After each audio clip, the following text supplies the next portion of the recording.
Covid महामारी के बीच प्रतिबंधों के साथ पुरी में आज भगवान जगन्नाथ की रथ यात्रा की धूम। गुजरात हाईकोर्ट के आदेश के बाद अहमदाबाद में भी रथ यात्रा शुरू।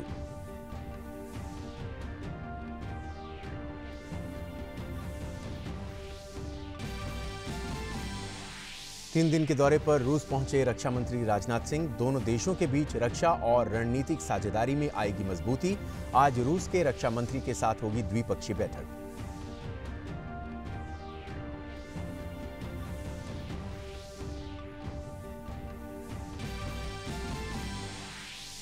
एलएसी के पास चुशुल मोल्दो में भारत चीन के बीच हुई कोर कमांडर स्तर की बातचीत।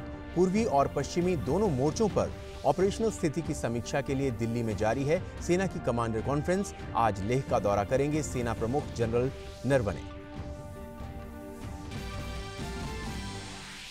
रूस और चीन के साथ भारत की आज होगी त्रिपक्षीय वर्चुअल बैठक। विदेश मंत्री एस जयशंकर होंगे बैठक में शामिल।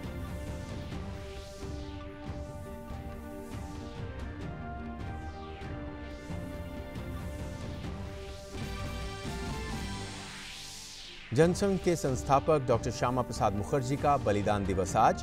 भाजपा अध्यक्ष जेपी नड्डा ने किया उनके त्याग और बलिदान को नमन।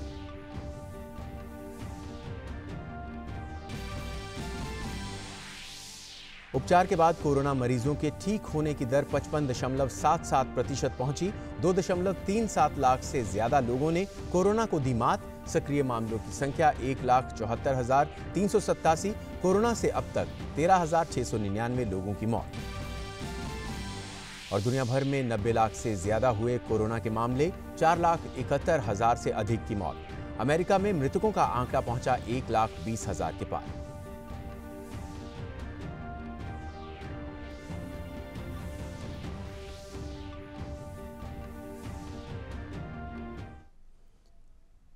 नमस्कार और अब देखते हैं समाचार विस्तार से। आज पुरी में भगवान जगन्नाथ की रथ यात्रा निकलेगी। रथ यात्रा में 3 रथ शामिल हैं। भगवान जगन्नाथ की नंदी घोष, भगवान बलभद्र की तालध्वज और देवी सुभद्रा की दर्पदलन। कल सुप्रीम कोर्ट की ओर से यात्रा निकालने के आदेश के बाद ओडिशा के मुख्यमंत्री नवीन पटनायक ने कहा कि कोविड महामारी के बीच रथ यात्रा निकालना बड़ी चुनौती है। उन्होंने उम्मीद जताई है कि इस महोत्सव में हिस्सा लेने वाले सभी श्रद्धालु कोरोना संकट के इस दौर में लागू सभी दिशा निर्देशों का कड़ाई से पालन करेंगे। रथ यात्रा से पहले तैयारियों की समीक्षा के दौरान मुख्यमंत्री ने पुलिस और प्रशासन को कई जरूरी निर्देश दिए हैं। पुरी में सोमवार रात 9 बजे से बुधवार दोपहर 2 बजे तक कर्फ्यू जैसा बंद रहेगा। बहरहाल कोविड-19 संकट के बीच ऐतिहासिक रथ यात्रा का जश्न मनाया जा रहा है। 9 दिन के इस त्योहार में सुरक्षा के खास इंतजाम किए गए हैं। पुरी के लोगों से अपील है कि वो यात्रा देखने के लिए घर से बाहर निकलने से बचें, बल्कि टीवी पर यात्रा देखें। वहीं राज्य के अन्य हिस्सों के लोगों से आग्रह किया गया है कि वो पुरी में समुद्र की तरफ वाले इलाके की ओर ना जाएं। पुरी में सभी एंट्री पॉइंट बंद हैं और यात्रा से जुड़ी तैयारियों वाली गाड़ियों को छोड़कर किसी और गाड़ी को आवागमन की इजाजत नहीं है।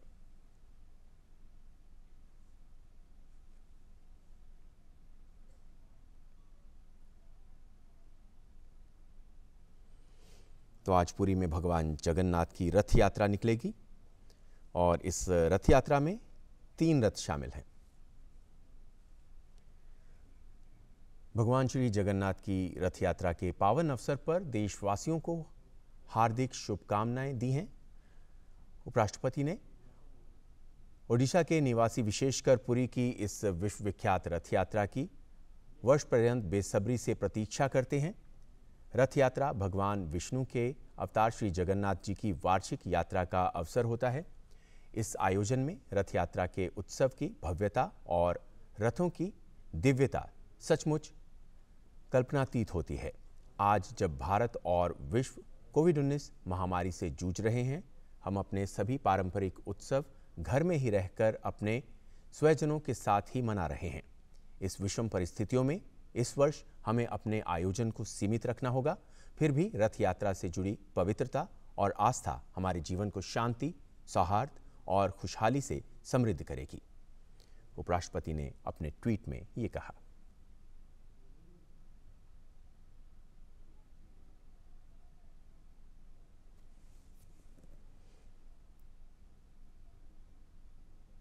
आज पुरी में भगवान जगन्नाथ की रथ यात्रा है और उसके लिए कल सुप्रीम कोर्ट की ओर से यात्रा निकालने के आदेश के बाद ओडिशा के मुख्यमंत्री नवीन पटनायक ने कहा कि कोविड महामारी के बीच रथ यात्रा निकालना बड़ी चुनौती है और राष्ट्रपति ने भी इस संबंध में ट्वीट किया।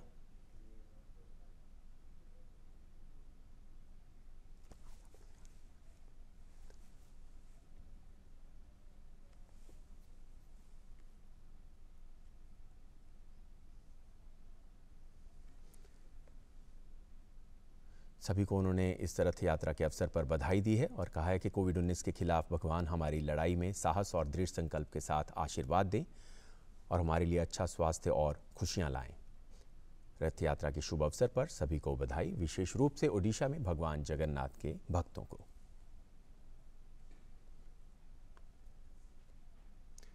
तो सुप्रीम कोर्ट की ओर से यात्रा निकालने के आदेश के बाद इस यात्रा का आज आयोजन हो रहा है और पुरी से हमारी संवाददाता रिजवाना अख्तर हमारे साथ जुड़ गई हैं।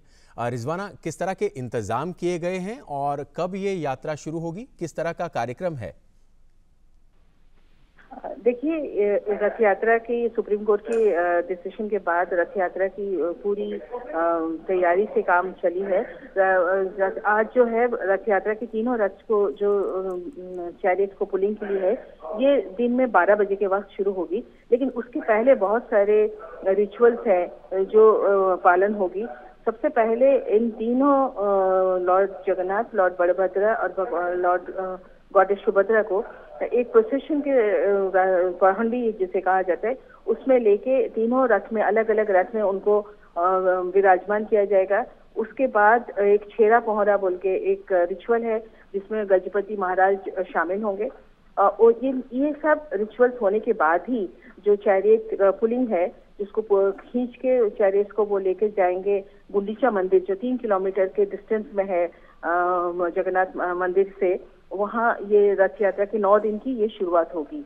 अभी जो है पहांडी रिचुअल जो वो शुरू हो गई है और धीरे धीरे ये आहिस्ता आहिस्ता ये तीनों भगवान जो हैं वो अपने अपने रथ में आके विराजमान होने के बाद ही लगभग इसकी टाइम निर्धारित तो है 12 बजे, लेकिन थोड़ा आगे पीछे ये हो सकता है। और कोविड पैंडेमिक के बीच में ये बहुत बड़ी चुनौती वाली काम चल रही है, लेकिन ये एक साथ गवर्नमेंट ने ये कोशिश की है कि जितनी सालों की भक्त ये ट्रेडिशन है ये भंग ना हो और कोविड-19 में भी जैसे पैंडेमिक की सारे रिस्ट्रिक्शंस और सारे एडवाइजरी को मानते हुए ये रथ यात्रा की पूरी काम स्मूथली और आराम से ये हो सके। आपने देखा होगा कि सारे जितने सेवायत हैं और ये सब मास्क पहने हुए हैं, लोग बहुत कम हैं क्योंकि 41 घंटे का पूरी में शटडाउन किया गया है। लोगों को ये भी कहा गया है कि अपने घरों में ये रथ यात्रा की प्रोसीडिंग्स देखें और चीफ मिनिस्टर नवीन पटनायक ने कहा है कि ये बहुत बड़ी चुनौती है, लेकिन हम चाहते हैं कि सारे ये ट्रेडिशंस को भंग ना करते हुए पैंडेमिक के दौरान इस काम को कैसे स्मूथली और डिसिप्लिन के साथ किया जा सकता है ये हम करेंगे। जी रिजवाना, बिल्कुल एक बड़ी चुनौती है ये प्रशासन के लिए भी, लेकिन कहीं ना कहीं एक अच्छी खबर भी है सभी जिन लोगों की आस्था है इसमें, क्योंकि इसको बनाए रखना है इस ट्रेडिशन को और इसकी इजाज़त भी कल सुप्रीम कोर्ट से मिली। लेकिन एक बहुत बड़ी चुनौती कोविड-19 को लेकर जिस तरह आप जिक्र भी कर रहे थे, कितना अहम हो जाता है इस मौके पर लोगों का भी इसमें उस तरह का सहयोग, क्योंकि जिस तरह से उनको बार बार अपील की गई है कि लोग अपने घरों में रहें, रास्ते बंद किए गए हैं, कर्फ्यू जैसी स्थिति 2 बजे तक की गई है, लोगों का भी उस तरह का सहयोग इसमें मिलना भी बेहद अहम, बेहद ज़रूरी है इस मौके पर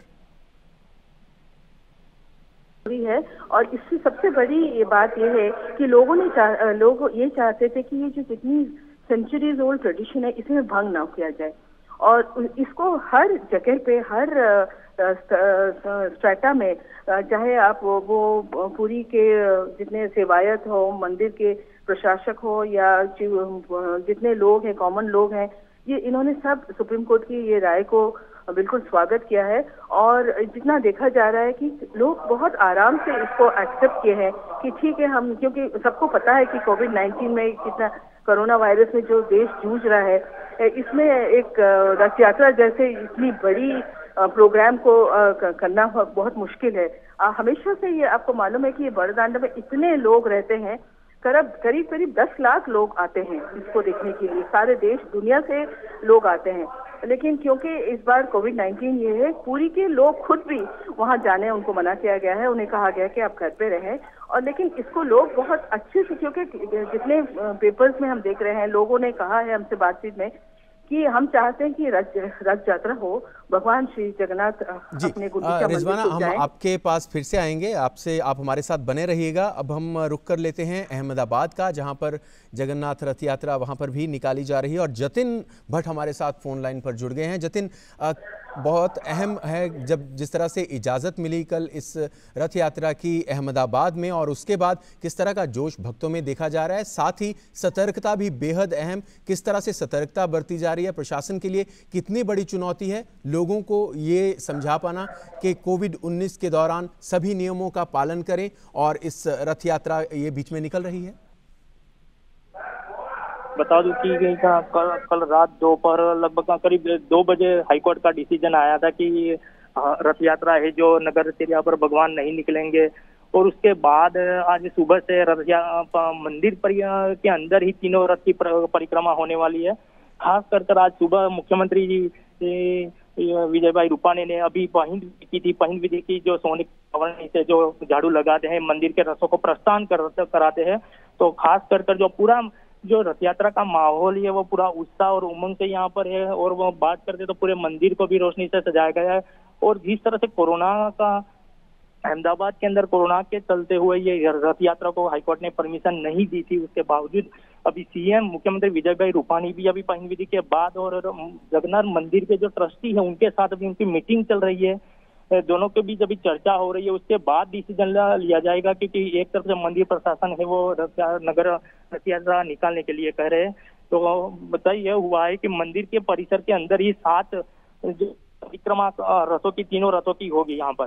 जी जतिन, बिल्कुल जिस तरह से आपने बताया कि अभी मंदिर के अंदर ही उस तरह से परिक्रमा होगी इन रथों की, लोगों में किस तरह से जोश देखा जा रहा है जब इस तरह की इजाज़त आई, और क्या उनको किस तरह की हिदायतें दी गई हैं कि वहां पर ज्यादा इकट्ठे ज्यादा लोग ना हों? जी चौक्कस, जिस तरह से सरकार ने पहले से ही बोला था कि जो दर्शन के लिए वो जो लोग आए वो ना आए, और टीवी के माध्यम से ही वो भगवान जगन्नाथ जी के रथ यात्रा के दर्शन करें। उसके बाद लोगों का भी यही कहना था कि इस बार हम टीवी पर ही भगवान के जगन्नाथ जी के दर्शन के, खासकर यहाँ मंदिर में आज बहुत कम भीड़, यानी कि हजारों की भीड़ रहती है हर साल, लेकिन इस मंदिर में भी बहुत कम भीड़ है। और जो कोरोना के चलते वो पूरे सोशल डिस्टेंस का मास्क या सैनिटाइज करके जो भी लोग अंदर सुरक्षा कर्मी है या जो मीडिया कर्मी है उन लोगों को भी अंदर आने दिया जाए। बाकी आम लोगों के लिए मंदिर के अंदर आना मनाही है। जी जतिन, आप बने रहिए हमारे साथ। एक बार फिर से रुख कर लेते हैं। ये दोनों तस्वीरों में हमारे दर्शक देख पा रहे हैं अहमदाबाद और पुरी की ये तस्वीरें। जगन्नाथ रथ यात्रा आज दोनों जगह पर निकाली जा रही है। पुरी में हमारी संवाददाता रिजवाना हमारे साथ बनी हुई हैं। रिजवाना, पुरी में अगर इस जगन्नाथ रथ यात्रा की बात की जाए तो इसकी अहमियत को लेकर, इतिहास को लेकर क्या है? देखिए, जगन्नाथ मंदिर की सबसे बड़ी ये है कि जगन्नाथ जी का ये सबसे पहला और सबसे पुराना मंदिर है। और यूं तो उड़ीसा के और जगहों में भी रथ यात्रा मनाया जाता है, लेकिन इस बार कोविड-19 के जरिए वो सब बंद है। सिर्फ रथ यात्रा पुरी में ही अलाउड किया गया है, सुप्रीम कोर्ट ने परमिशन दी है। तो इसी से आप अंदाजा लगा सकते हैं कि ये कितनी बड़ी इसकी महत्व है। और जगन्नाथ मंदिर जी 11वीं सेंचुरी है, 11वीं सेंचुरी के बना हुआ है। उस टाइम से आज तक कहा जाता है कि ये मंदिर में रथ यात्रा हर साल होती है इस वक्त। और जगन्नाथ जी और उनके दोनों भाई और एक भाई बलभद्र जी और देवी सुभद्रा तीन रथ में ये गुंडीचा मंदिर जो है वो 3 किलोमीटर दूर है, वहां तक जाते हैं। फिर 8 दिन के बाद वो वापस आते हैं। और जो वापस आने के बाद भी एक प्रोसेशन से अंदर उनको लिया जाता है, जिसे नीलाद्री विजय कहा जाता है। तो ये पूरी प्रक्रिया 9 दिन की है। और मुख्यमंत्री ने कहा है कि आज से लेके 9 दिन तक एडमिनिस्ट्रेशन बिल्कुल सतर्क में रहेगी। नीलाद्री विजय होने के बाद सारे जगन्नाथ जी और बलभद्र और देवी सुभद्रा अपने अपने सैंक्टम सेंक्टोरियम में रहने के बाद ही प्रशासन जो है अपना दायित्व पूरा करेगी। जी, और रिजवाना, अगर इंतज़ामों की बात की जाए तो क्या कुछ लोगों को सलाह दी गई है और किस तरह से इंतज़ाम किए गए हैं? क्योंकि मुझे भी 2 बार मौका मिला है वहाँ पर जाने का। वहाँ बहुत ज़्यादा भीड़ आम तौर पर ही रहती है और इन दिनों में तो भीड़ बहुत ज़्यादा हो जाती है। हालांकि कोविड-19 के चलते पहले से ही ये तय था कि रथ यात्रा नहीं होगी, लेकिन कल सुप्रीम कोर्ट की तरफ से ये इजाज़त मिली तो यकीनन हम ये उम्मीद कर सकते हैं कि बहुत ज़्यादा लोग वहाँ पर भीड़ नहीं पहुँची हुई होगी। और बहुत सी दुकानें हैं उस इलाके में, तो किस तरह के ओवरऑल इंतज़ाम किए गए हैं उस पूरे एरिया में जहाँ पर ये रथ यात्रा निकलेगी? कल सुप्रीम कोर्ट की राय आने के बाद ही बहुत कम वक्त रहा था, लेकिन इमीडिएटली डिस्ट्रिक्ट एडमिनिस्ट्रेशन ने उसको शटडाउन की घोषणा की है। वहाँ सारे दुकान अभी बंद हैं और इंतजाम, लेकिन पानी का और जितनी मेडिकल प्रोविजंस वो सब इंतजाम है, क्योंकि वो पहले से ही एक स्टैंडर्ड ऑपरेटिंग प्रोसीजर रहती है जगन्नाथ जी का रथ यात्रा के लिए। लेकिन इस बार कोविड-19 के तहत सबको अभी टेस्ट भी किया जा रहा है और हेल्थ मिनिस्ट्री इस बार बहुत ज्यादा इन्वॉल्व है। उसके अलावा मास्क दिया गया है और सारे आप देखते भी होंगे कि सारे सेवायत ने भी मास्क पहनी है। सबसे बड़ी जरूरत है कि सेवायत, मंदिर और प्रशासक और लोगों में एक डिसिप्लिन है और एक एक्सेप्टेंस है कि इस पैंडेमिक के साथ ही हमको ये रथ यात्रा करना है। और अगर हमको रथ यात्रा अच्छी तरह से, सही तरह से करना है तो हम अपने घरों में रहेंगे। जितनी सेफ्टी प्रिकॉशंस हमको लेना है वो लेना पड़ेगा। लोगों में कहीं भी ये क्रिटिसिज्म नहीं आई है कि हमको क्यों नहीं अलाउ किया जा रहा है वहां जाने के लिए। लोग यही कह रहे हैं कि रथ यात्रा होना चाहिए, क्योंकि जगन्नाथ जी की रथ यात्रा होने से ही लोगों में वो आश्वासन होगी कि एक इतनी बड़ी महत्व ऑस्पिशियस जो फेस्टिवल है वो हो पाई है। जी रिजवाना, बहुत बहुत शुक्रिया इस जानकारी को हम तक पहुंचाने के लिए। और जतिन भट्ट हमारे साथ अहमदाबाद से जुड़े थे। जतिन, आपका भी बहुत बहुत शुक्रिया। अहमदाबाद और पुरी में जगन्नाथ रथ यात्रा, श्री भगवान जगन्नाथ रथ यात्रा आज निकाली जाएगी। खबरों में आगे बढ़ेंगे। आज सेना प्रमुख जनरल MM नरवणे आज लद्दाख का दौरा करेंगे। उनका ये दौरा उस वक्त हो रहा है जब भारत और चीन के बीच सीमा विवाद को लेकर गतिरोध जारी है। इसी बीच चुशुल मोल्डो में कोर कमांडर स्तर की बातचीत हुई। सीमा विवाद के मद्देनजर सुरक्षा बलों को पूर्वी लद्दाख और अन्य सेक्टर में चीन के किसी भी दुस्साहस का मुंह तोड़ जवाब देने और पूरी तरह से तैयार रहने को कहा गया है। चीन के साथ लगती सीमा की रक्षा के लिए भारत अब से अलग सामरिक तरीके अपनाएगा। शीर्ष सैन्य अधिकारियों को जमीनी सीमा, हवाई क्षेत्र और रणनीतिक समुद्री मार्गों में चीन की गतिविधियों पर कड़ी नजर रखने के निर्देश हैं। लद्दाख में चीन से तनाव के बीच देश के सुरक्षा के हालात पर कल सेना प्रमुख जनरल MM नरवणे ने दिल्ली में टॉप आर्मी कमांडर्स के साथ बैठक की। कमांडर्स कॉन्फ्रेंस के दूसरे चरण के लिए कमांडर्स राजधानी में ही हैं। इसमें चीन और पाकिस्तान सीमा यानी उत्तरी और पश्चिमी दोनों मोर्चों पर ऑपरेशनल हालात की समीक्षा की जा रही है और सुरक्षा को चाक चौबंद बनाने के लिए रणनीति पर चर्चा की जा रही है।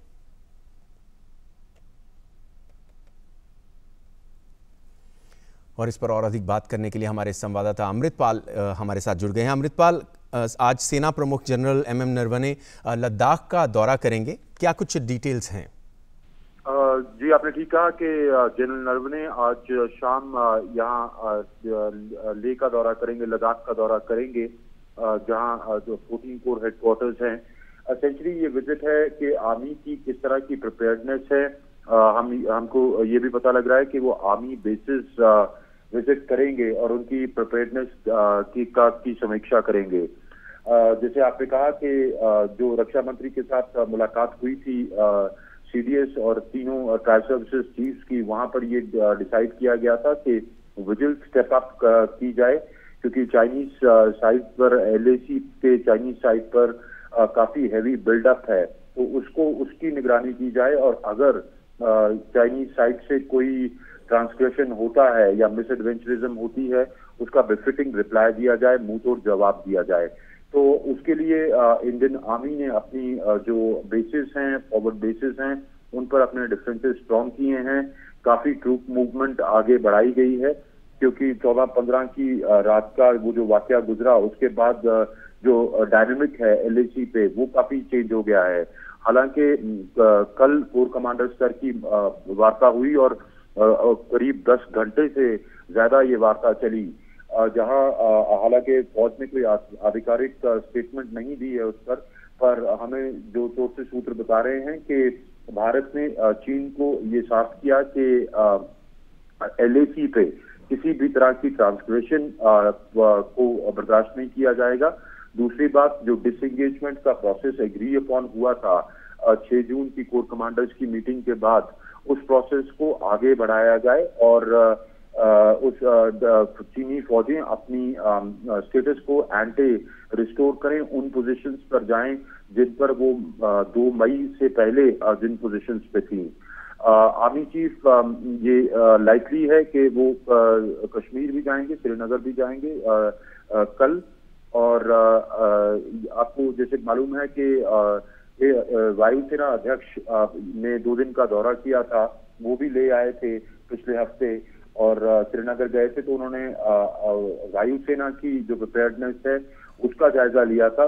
तो वायुसेना और थल सेना दोनों ही हाई अलर्ट पर हैं, अपने डिफेंसेस स्ट्रॉन्ग किए हुए हैं, एयर पेट्रोल्स स्क्रैम्बल हो रही हैं। तो उस सब का जो जायजा और उसकी समीक्षा आज थल सेना अध्यक्ष जो थल सेना की डिप्लॉयमेंट है और प्रिपेयर्डनेस है, ऑपरेशनल प्रिपेयर्डनेस है, उसकी समीक्षा करेंगे। ये इन लाइन है जो सरकार ने फैसला किया कि अब सरकार फौजों को एक फ्री हैंड दिया गया है कि लोकल कमांडर्स अपने हिसाब से वो डिसीजन मेकिंग कर सकें और वो किसी भी ट्रीटी से बाध्य नहीं है। अगर उनकी जान को खतरा होता है या टेरिटोरियल इंटेग्रिटी पे खतरा होता है या चाइनीज PLA कोई किसी भी तरह की मिसएडवेंचरिज्म को रिजॉर्ट करती है। तेजिंदर जी, अमृतपाल, बहुत बहुत शुक्रिया इस तमाम जानकारी को हम तक पहुंचाने के लिए। तो आज सेना प्रमुख जनरल MM नरवणे लद्दाख का दौरा करेंगे और इससे पहले वायुसेना प्रमुख भी वहां का दौरा कर चुके हैं। वहां पर आज वो स्थिति का जायजा लेंगे और किस तरह से तैयारियां हैं उनका जायजा लेंगे। साथ ही वहां पर तैनात जो भारतीय सोल्जर्स हैं, भारतीय सैनिक हैं, बुलंद हौसलों के साथ वहां पर वो तैनात हैं, उनके हौसलों को भी इस दौरे से और बुलंदी मिलेगी। भारत और चीन के बीच वास्तविक नियंत्रण रेखा पर जारी तनाव के बीच भारत, चीन और रूस के बीच त्रिपक्षीय वार्ता आज होगी। विदेश मंत्री S जयशंकर अपने चीनी और रूसी समकक्षों के साथ वर्चुअल प्रेस कॉन्फ्रेंस में बात करेंगे। गलवान घाटी की घटना के बाद भारत और चीन विदेश मंत्री पहली बार आमने सामने होंगे। ये बातचीत तब होनी है जब रक्षा मंत्री राजनाथ सिंह सोमवार से रूस के 3 दिवसीय दौरे पर हैं।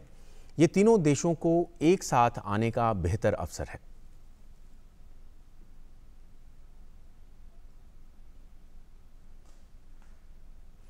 जम्मू कश्मीर के पुलवामा जिले में बंजू इलाके में सुरक्षा बलों और आतंकवादियों के बीच चल रही मुठभेड़ में 2 आतंकियों के मारे जाने की खबर है। मारे गए आतंकियों की अभी तक पहचान नहीं की जा सकी है। मुठभेड़ स्थल से सुरक्षा बलों ने 2 AK-47 भी बरामद किए हैं। मुठभेड़ अभी भी चल रही है। जानकारी के मुताबिक मुठभेड़ में CRPF का एक जवान भी शहीद हो गया। बीजेपी आज देश भर में डॉक्टर श्यामा प्रसाद मुखर्जी का बलिदान दिवस मना रही है। इस मौके पर बीजेपी अध्यक्ष JP नड्डा आज एक वर्चुअल वीडियो कॉन्फ्रेंसिंग को संबोधित करेंगे। उससे पहले नड्डा एक ट्वीट के जरिए उन्हें नमन करते हुए कहा कि एक देश में 2 विधान, 2 निशान, 2 प्रधान नहीं चलेंगे का नारा देकर जम्मू कश्मीर के सर्वांगीण विकास के लिए धारा 370 और 35A को समाप्त करने की प्रेरणा का बीजारोपण करने वाले जनसंघ के संस्थापक डॉक्टर श्यामा प्रसाद मुखर्जी ही थे।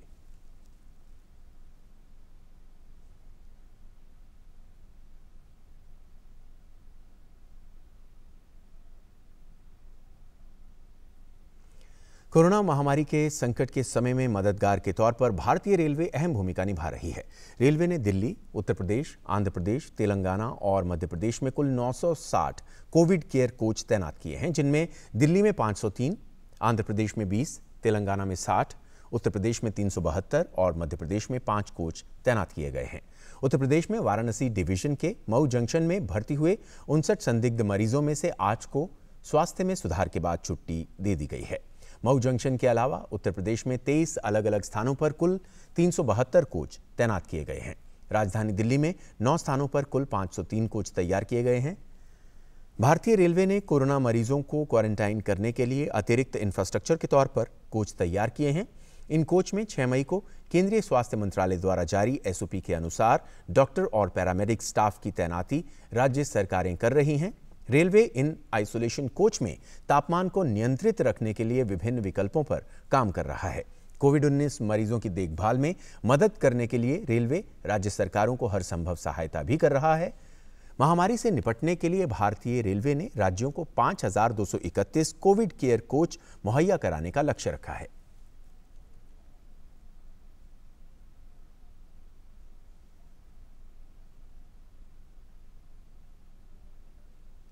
विश्व स्वास्थ्य संगठन ने नए कोरोना वायरस के खतरों के प्रति आगाह करते हुए एक चेतावनी जारी की। दुनिया भर में लॉकडाउन प्रतिबंधों में दी जा रही ढील के बीच कोरोना का प्रसार तेजी से हो रहा है। विश्व में अब तक 90 लाख से अधिक लोग कोरोना की चपेट में आ चुके हैं। अमेरिका के कई राज्यों में कोरोना के मामले बढ़ रहे हैं। संक्रमितों में अधिकतर युवा हैं। लैटिन अमेरिकी देश ब्राजील में अब तक 50,000 से अधिक लोग कोरोना के चलते जान गंवा चुके हैं। वहीं ऑस्ट्रेलिया में संक्रमण की दूसरी लहर की आशंका जताई जा रही है। WHO प्रमुख ने कहा कि कोरोना पर काबू पाने के लिए सभी देश तमाम तरह की रणनीतियां अपना रहे हैं, लेकिन कोरोना के दुष्प्रभाव अगले कई सालों तक देखने को मिलेंगे। और इसके साथ ही इस बुलेटिन में फिलहाल इतना ही। दीजिए इजाजत। नमस्कार।